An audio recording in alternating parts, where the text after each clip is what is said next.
At nagbabalik po ang PTV News, nilinaw ho ng Palasyo ng Malacanang, nananatili pa ring maayos pong relasyon ng European Union at ng Pilipinas. At ayon kay Presidential Spokesperson Ernesto Abella, nais lamang bigyan diin ni Pangulong Rodrigo Duterte na hayaan ng Pilipinas na resolbahin ang sarili nitong problema. At live mula sa Malacanang, naroon po si Sweden Velado para sa detalye. Sweden.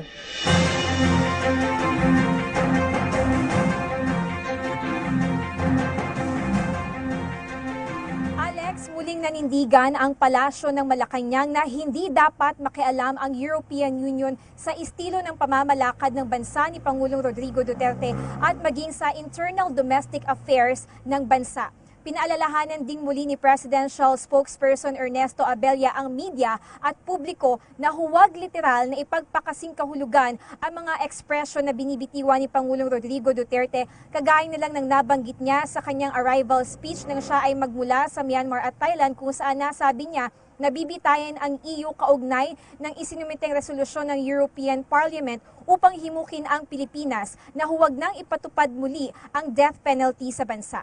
Narito po ang paliwanag ni Presidential Spokesperson Ernesto Abella. It was in the context of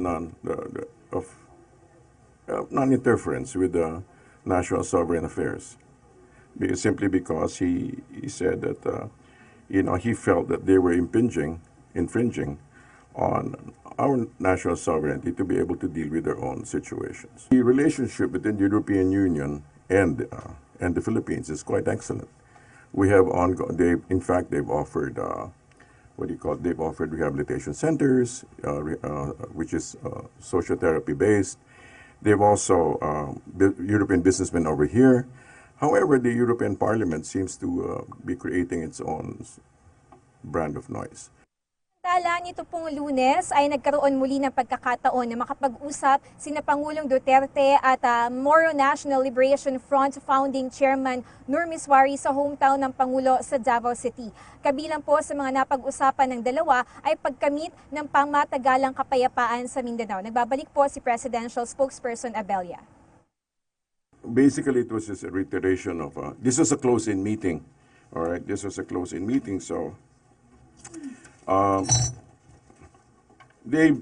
was a reaffirmation of the importance of securing just and lasting peace and development for Mindanao. It was warm, cordial, positive.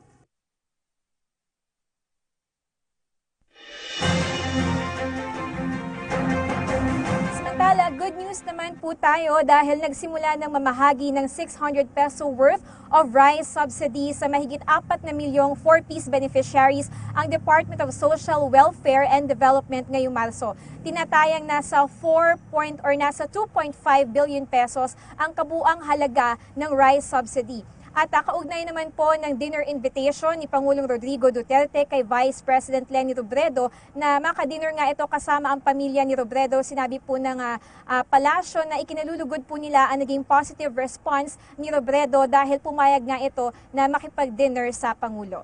Wala pang date na nabanggit sa atin si Presidential Spokesperson Ernesto Abella, but then again, ikinalulugod po nila ang positive response ng pangalawang Pangulo. At yan naman po ang latest mula po dito sa Palasyo ng Malacanang para sa PTV News. Ako po si Sweden Velado. Okay, maraming salamat, Sweden Velado.